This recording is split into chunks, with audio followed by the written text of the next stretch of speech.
ये जो किताब खुली हुई है, इस किताब का नाम है शिव महापुराण, जो हिंदुओं की एक बहुत अहम मजहबी धार्मिक किताब है। ये इसका 5वां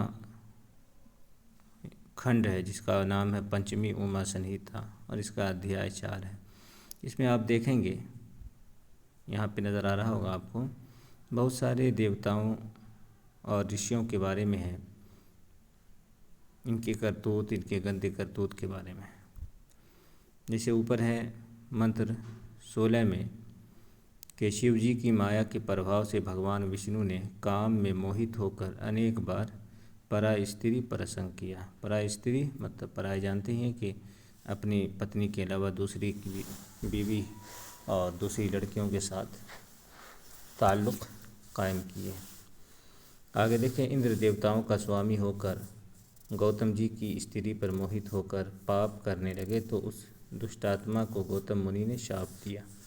नीचे देखेंगे कि गौतम मुनि भी किसी औरत के साथ इस तरह से किए थे, नीचे है, इसी में आपको नज़र आएगा तो आप देख सकते हैं। आगे है, आप देखें,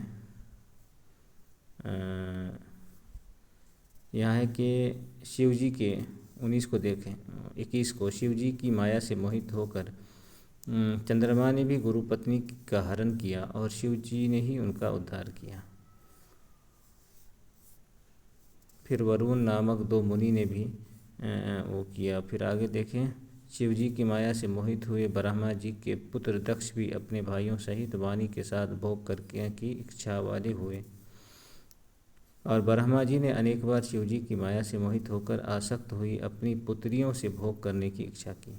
देखें, शिव माया से मोहित हुए महायोगी च्यवन ऋषि ने भी काम में आसक्त होकर अपनी कन्या में आसक्ति की। ब्रह्मा जी अपनी पोती और ये अपनी बेटी के साथ। आगे देखें, शिव माया से मुग्ध होकर कश्यप जी ने भी काम के वश में होकर अज्ञान से धनवा राजा की कन्या मांगी। आगे देखें, मुग्ध हुए गरुड़ ने शंडिडी की कन्या को लेने की इच्छा की। आगे है, शंभु जी की माया से मुग्ध हुए गौतम मुनि ने भी शारदी को नगन देखकर काम से व्याकुल होकर उसके साथ रमन किया। रमन मतलब ताल्लुक़। तो इस तरह से आप देखें तो बहुत सारे उनके देवताओं के नाम इस तरह से और ऋषियों के नाम आपको इस तरह के मिलेंगे। ये देखें, यहाँ पे ये है शिव पुराण का ये